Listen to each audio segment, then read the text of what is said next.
굶주림이 천사가 될 때, 헤르타 뮬러의 순근의 속 언어와 트라우마의 세계로 들어가 보겠습니다. 2009년 헤르타 뮬러의 노벨 문학상 수상 소식이 전해졌을 때 문학계는 그녀의 수상이 단순히 한 작가의 영예를 넘어 20세기 내내 자행된 폭력과 억압 속에서 잊히고 지워져 갔던 수많은 목소리들을 기리는 행위임을 직감했습니다. 그리고 바로 그에 출간된 그녀의 대표작 순근에는 노벨상이 그녀를 소외된 이들의 풍경을 그려낸 작가라고 칭한 이유에 대한 가장 완벽하고도 고통스러운 증거입니다. 헤르타 뮬러는 루마니아의 독일계 소수민족으로 태어나 니콜라의 차우셰스쿠의 폭압적인 독재 정권 아래서 젊은 시절을 보낸 작가입니다. 번역가로 일하던 그녀는 비밀 경찰에 대한 협조를 거부했다는 이유로 일자리에서 쫓겨나고 끊임없는 감시와 위협 속에서 창작 활동을 이어갔습니다. 그녀의 작품 세계는 이러한 개인적인 경험을 바탕으로 전체주의 체제가 개인의 영혼과 언어를 어떻게 파괴하는지를 집요하게 탐구합니다. 1987년 독일로 망명한 이후에도 그녀는 기억과 트라우마, 소외의 풍경을 자신만의 독창적이고 시적인 언어로 그려내는 작업을 멈추지 않았습니다. 2009년 스웨덴 할리모는 시의 응축성과 산문이 진솔함으로 소외된 이들의 풍경을 그려냈다는 찬사와 함께 그녀에게 노벨 문학상을 수여하며 억압의 시대를 증언하는 그녀의 문학적 업적을 기렸습니다. 순근에는 우리가 흔히 접하는 이야기, 즉 시간의 흐름에 따라 인과관계가 명확한 사건들이 전개되는 서사가 아닙니다. 이것은 차라리 기억의 파편들로 이루어진 하나의 거대한 모자이크이며 말로는 도저히 표현할 수 없는 극한의 트라우마를 언어로 붙잡으려는 필사적인 시도이고 그 과정에서 탄생한 지독히도 아름답고 잔혹한 시입니다. 순근에는 제2차 세계대전이 끝난 직후 루마니아에 살던 독일계 소수민족이라는 이유만으로 전쟁 부역자라는 낙인이 찍혀 소련의 강제 노동수용소 굴라크로 끌려가야 했던 사람들의 거의 알려지지 않은 비극적인 역사를 다룹니다. 주인공은 17세의 소년 레오 아우버그. 그는 동성애자라는 자신의 비밀을 숨긴 채 어느 날 갑자기 짐짝처럼 화물 열차에 실려 혹독한 수용소로 향합니다. 소설은 그곳에서 보낸 5년의 시간을 따라가지만 그가 겪는 사건들을 연대기적으로 나열하지 않습니다. 대신 이 소설의 진정한 주인공이자 모든 것을 지배하는 존재인 굶주림의 시선으로 세계를 재구성합니다. 모든 사물과 생각, 감정은 칼로리라는 단 하나의 가치로 환산되고 인간의 언어는 그 기능을 상실하며 감각은 왜곡됩니다. 헤르타 뮬러는 바로 이 해체된 세계를 묘사하기 위해 기존의 언어를 해체하고 새로운 언어를 발명하는 혁명적인 시도를 감행합니다. 그녀는 순근의 마음삽과 같은 기이하고 아름다운 합성어를 만들어내고 현실과 초현실의 경계를 넘나드는 강렬한 이미지들을 통해 트라우마가 한 인간의 내면을 어떻게 변화시키는지를 독자의 살갗에 직접 와 닿게 만듭니다. 순근의 세계를 이해하기 위해 우리는 먼저 이 소설이 뿌리내리고 있는 비극적인 역사의 토양을 살펴봐야 합니다. 이 이야기는 헤르타 뮬러 개인의 상상력의 산물이 아니라 20세기 유럽의 광기가 낳은 수많은 잊힌 비극 중 하나를 복원하고 증언하려는 필사적인 노력의 결과물이기 때문입니다. 제2차 세계대전이 끝난 1945년 1월 승전국인 소련은 루마니아에 거주하던 17세에서 45세 사이의 모든 독일계 주민들을 집단적 책임을 물어 강제노동 수용소로 이송하라는 명령을 내립니다. 히틀러의 나치 정권에 협력했다는 명목이었지만 실질적인 이유는 전쟁으로 파괴된 소련을 재건하는 데 필요한 값싼 노동력을 확보하기 위함이었습니다. 이 명령은 한 개인의 잘못이나 의사와는 아무런 상관없이 단지 독일계라는 꼬리표가 붙어있다는 이유만으로 수만 명의 삶을 송두리째 파괴했습니다. 소설의 주인공 17세의 소년 레오 아우버그는 바로 이 역사의 희생자 중 한 명입니다. 어느 추운 겨울날 경찰관이 그의 집에 찾아와 다섯밤 뒤에 천사가 너를 부를 것이다. 너는 러시아로 간다고 통보합니다. 이 천사의 부름은 죽음과도 같은 추방을 예고하는 완곡하고도 섬뜩한 표현입니다. 레오와 마을의 다른 젊은이들은 영문도 모른 채 짐짝처럼 가축, 수송용 화물 열차에 실려 며칠 밤낮을 달려 우크라이나의 한 수용소로 향합니다.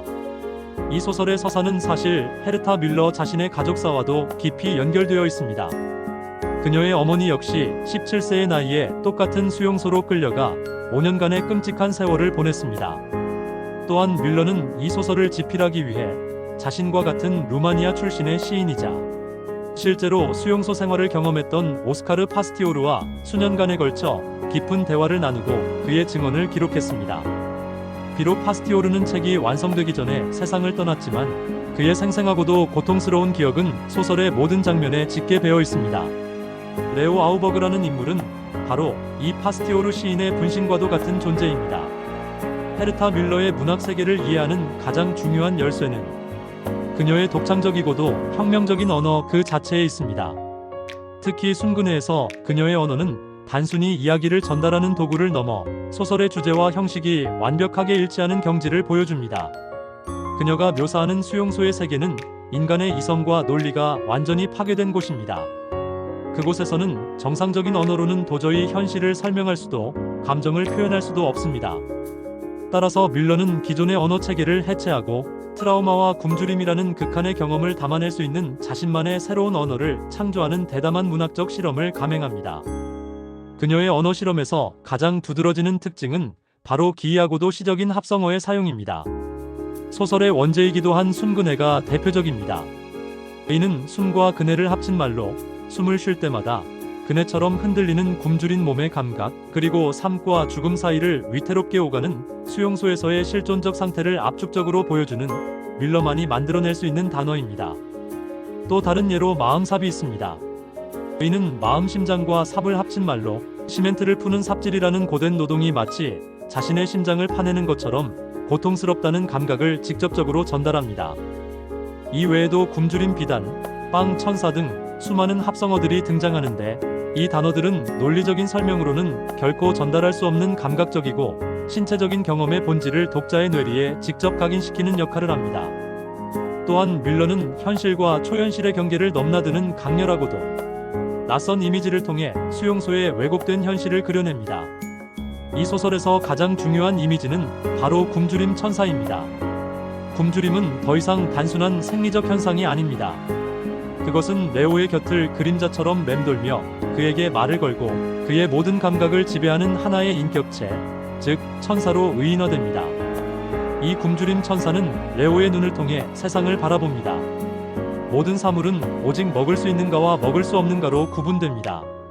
눈은 밀가루처럼 보이고 서리는 설탕처럼 느껴집니다. 그는 심지어 자신의 침을 삼키며 침수풀을 마십니다. 굶주림이라는 단 하나의 절대적인 기준 앞에서 세상의 모든 가치는 전복되고 인간의 존엄성은 무너져 내립니다. 이처럼 굶주림을 하나의 인물로 형상화함으로써 뮬러는 그것이 얼마나 전능하고 압도적인 힘으로 한 인간의 내면 세계를 지배하는지를 생생하게 보여줍니다. 뮬러의 문체 역시 그녀의 언어 실험에서 중요한 부분을 차지합니다. 그녀의 문장은 대부분 짧고 간결하며 때로는 주어 없이 단어들만 나열되기도 합니다.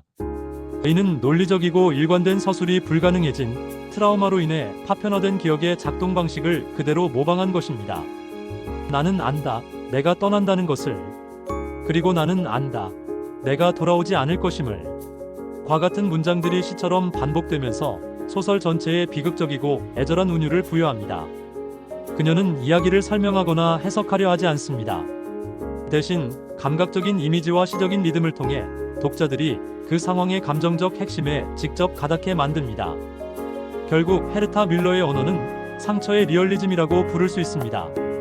그것은 현실을 객관적으로 재현하는 전통적인 리얼리즘이 아니라 상처 입은 영혼이 세계를 어떻게 인식하고 경험하는지를 가장 정직하게 그려내는 새로운 방식의 리얼리즘입니다. 그녀에게 언어는 폭력에 저항하는 유일한 무기이자 파괴된 세계 속에서 인간의 존엄성을 지키려는 마지막 시도입니다. 그녀는 전체주의가 획일화하고 파괴한 언어를 가장 개성적이고 시적인 방식으로 되살려냄으로써 그 폭력의 가장 근원적인 방식으로 저항하고 있는 것입니다. 헤르타 뮬러의 순근해가 묘사하는 수용소의 세계는 인간의 모든 것이 박탈당하는 공간입니다. 이름 대신 번호로 불리고 개인적인 소지품은 모두 빼앗기며 인간은 오직 노동력을 제공하는 살아있는 시체로 전락합니다. 바로 이처럼 모든 인간적인 가치가 무너져 내린 극한의 상황 속에서 주인공 레오는 역설적으로 아주 작고 사소한 사물들에게 집착하며 자신의 정체성과 인간성을 지키려는 처절한 노력을 보여줍니다. 이 소설에서 사물들은 단순한 배경이나 소품이 아닙니다. 그것들은 기억의 저장소이자 감정의 옹호자이며 해체되는 자아를 붙들어 매는 마지막 닭과도 같은 역할을 합니다. 레오가 수용소로 끌려갈 때 그의 어머니는 그의 외투 주머니에 작은 실크 손수건을 넣어줍니다. 이 부드럽고 섬세한 손수건은 그가 떠나온 평화로운 일상과 어머니의 사랑을 상징하는 유일한 물건입니다. 굶주림과 추위, 그리고 끝없는 노동 속에서 그는 이 손수건을 만지며 과거의 기억을 떠올리고 자신이 여전히 누군가의 아들이자 한 명의 인간이라는 사실을 확인합니다.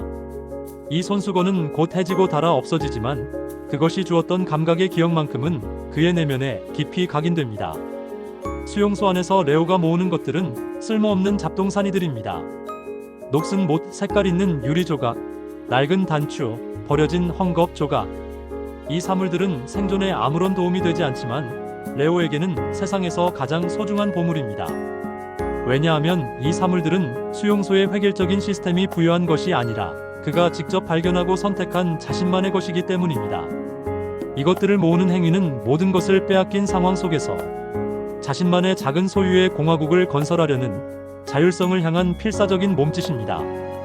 각각의 사물에는 저마다의 이야기가 깃들어 있습니다.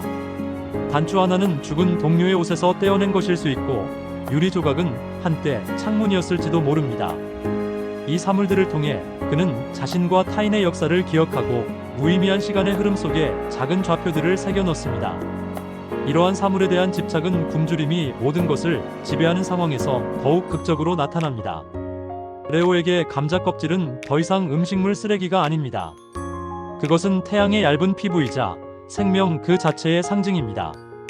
그는 감자 껍질을 훔치다 발각되어 혹독한 처벌을 받지만 그 감자 껍질 한 조각이 주는 순간의 황홀감은 죽음의 공포를 압도합니다. 또한 그는 수용소에서 만난 회계사에게서 말 한마디는 빵 한 조각과 같다는 말을 듣습니다. 아름다운 단어나 시적인 표현은 굶주린 배를 채워주지는 못하지만 굶주린 영혼을 잠시나마 위로해줄 수 있습니다.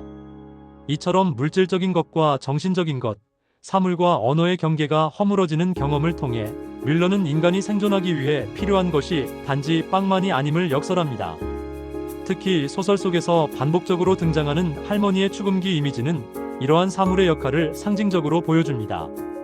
레오의 할머니는 세상을 떠나기 전 자신이 아끼던 축음기를 레오에게 물려주며 내가 언젠가 돌아올 것을 나는 안다고 말합니다. 이 축음기는 레오에게 돌아가야 할 집, 그를 기다리는 사랑, 그리고 잃어버린 과거의 행복을 상징하는 희망의 닻입니다. 그는 수용소의 고통 속에서 이 축음기를 떠올리며 버텨냅니다. 결국 그가 5년 만에 집으로 돌아왔을 때 그는 가장 먼저 이 축음기를 찾습니다. 하지만 그가 축음기에서 들은 것은 아름다운 음악이 아니라 세월의 무게에 짓눌려 긁히고 왜곡된 소음뿐입니다. 이는 수용소의 경험이 그의 영혼에 남긴 깊은 상처를, 그리고 과거는 결코 온전한 모습으로 되돌아올 수 없다는 비극적인 진실을 암시합니다. 이처럼 헤르타 밀러는 작고 평범한 사물들을 통해 거대한 역사의 폭력 속에서 한 개인이 겪는 내면의 드라마를 섬세하고도 심오하게 그려냅니다. 순근해가 묘사하는 수용소는 인간성이 말살된 공간이지만 헤르타 밀러는 그 절망적인 폐허 속에서도 꺼지지 않는 인간관계의 희미한 불꽃들을 섬세하게 포착해냅니다. 하지만 그녀가 그리는 관계는 결코 영웅적인 연대나 감상적인 동지애가 아닙니다. 극한의 굶주림과 죽음의 공포 앞에서 인간은 종종 이기적이고 비열해지며 서로를 의심하고 경쟁하는 존재가 된다. 그럼에도 불구하고, 혹은 바로 그렇기 때문에 그 속에서 아주 드물게 나타나는 사소한 친절이나 침묵의 교감은 더욱 절실하고 강렬한 의미를 지니게 됩니다. 수용소의 사람들은 서로의 물건을 훔치고 배급을 위해 다투며 살아남기 위해 서로를 밀고 하기도 합니다. 하지만 동시에 그들은 서로의 고통을 가장 깊이 이해하는 유일한 존재들이기도 합니다. 레오는 자신보다 나이가 많은 동료 수감자들에게서 생존의 지혜를 배웁니다. 예를 들어 식물 전문가인 카토는 어떤 풀이 먹을 수 있는지를 알려주며 레오의 굶주림을 잠시나마 덜어주고, 회계사인 파울은 수용소의 부조리한 시스템을 비판하며 레오의 정신적 버팀목이 되어줍니다. 이러한 관계는 끈끈한 우정이라기보다는 각자의 생존을 위한 위태로운 상호 의존에 가깝습니다. 그들은 서로의 이름을 부르기보다는 각자의 역할이나 특징으로 서로를 기억합니다. 이는 수용소가 개인의 정체성을 얼마나 파괴했는지를 보여주는 동시에 그 속에서도 어떻게든 관계를 맺고 서로를 구별하려는 인간적인 노력을 보여줍니다. 특히 이 소설에서 중요하게 다뤄지는 것은 주인공 레오의 동성애자로서의 정체성입니다. 이는 소설의 바탕이 된 오스카르 파스티오르 시인의 실제 경험이기도 합니다. 수용소라는 극도로 폭력적이고 남성적인 공간에서 동성애는 발각되는 즉시 죽음을 의미할 수 있는 가장 위험한 비밀입니다. 레오의 성적 지향은 그를 동료들로부터 한 번 더 소외시키는 이중의 족쇄가 됩니다. 그는 자신의 욕망을 철저히 숨겨야만 하고 누구에게도 자신의 진정한 모습을 드러낼 수 없는 깊은 고독감에 시달립니다.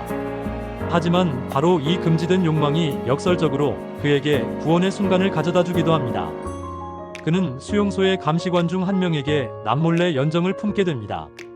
이 감정은 결코 실현될 수 없으며 한마디 말도 섞지 못하는 일방적인 시선 교환에 불과합니다.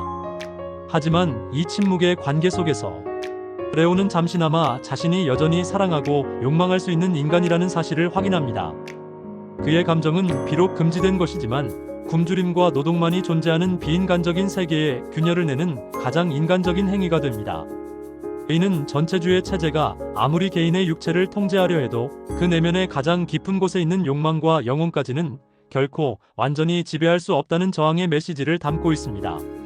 소설의 마지막 부분, 레오가 5년의 수용소 생활을 마치고 마침내 고향으로 돌아왔을 때 그는 더 이상 예전의 소년이 아닙니다. 그는 살아남았지만 그의 영혼은 수용소의 경험으로 인해 깊은 상처를 입었습니다.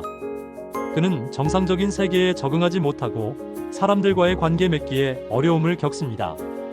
그는 수용소에서 죽어간 사람들의 유령을 봅니다. 그의 가족조차도 그의 고통을 온전히 이해하지 못합니다. 그는 살아남았다는 사실 자체에 죄책감을 느끼며 영원히 이방인으로 살아갑니다. 돌아온 자는 결코 돌아온 것이 아니다.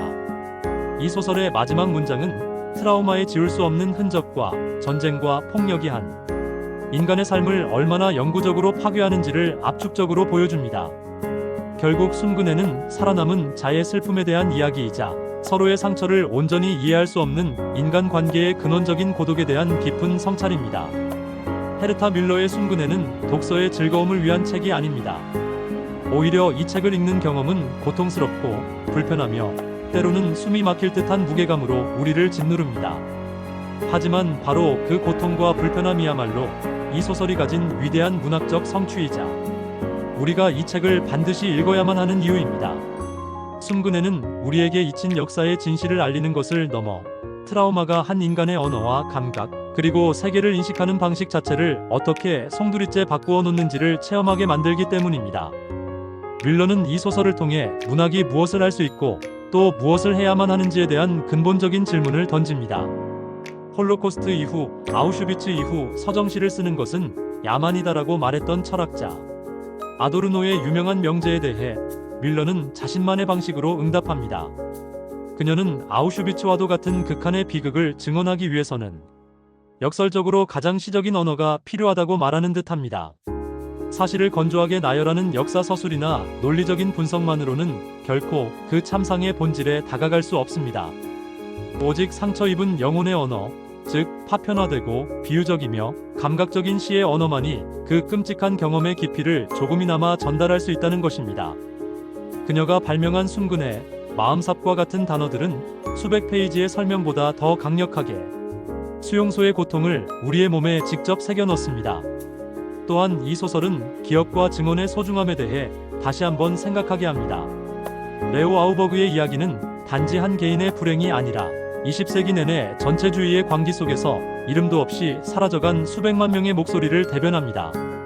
헤르타 밀러는 오스카르 파스티오르 시인의 증언을 기록하고 그것을 문학으로 승화시킴으로써 역사의 공식 기록에서는 지워졌던 이들의 고통을 현재로 불러내어 우리 모두의 기억으로 만듭니다. 이는 망각에 저항하는 문학의 가장 중요한 소명 중 하나입니다.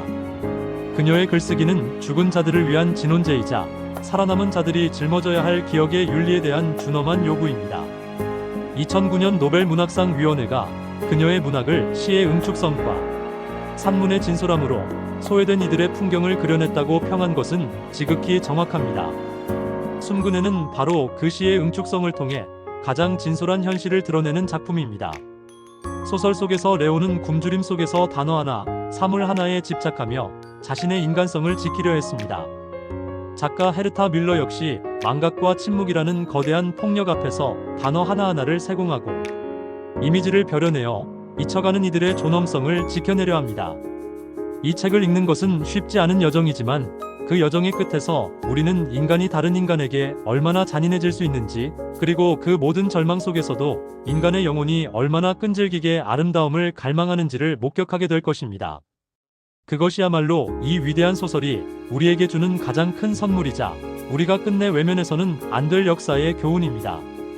굶주림이 천사가 되고 상처가 시가 되는 헤르타 뮬러의 세계를 통해 우리는 문학이 무엇을 할 수 있는지, 그리고 말할 수 없는 것을 말하려는 시도가 얼마나 숭고하고도 절실한 행위인지를 깨닫게 됩니다. 언어로 고통을 치유할 수는 없지만 언어로 고통을 증언하고 기억할 수는 있습니다. 그것이 바로 살아남은 자의 언어가 시가 되어야만 하는 이유일 것입니다. 본 영상에서 사용된 책의 내용은 저작권법상 공정 이용을 목적으로 인용되었습니다. 영상의 핵심 내용은 책 내용의 요약이나 비평이며 원작 전체를 대신할 수 없습니다. 저작권 소유자의 요청이 있을 경우 즉시 조치를 취하겠습니다.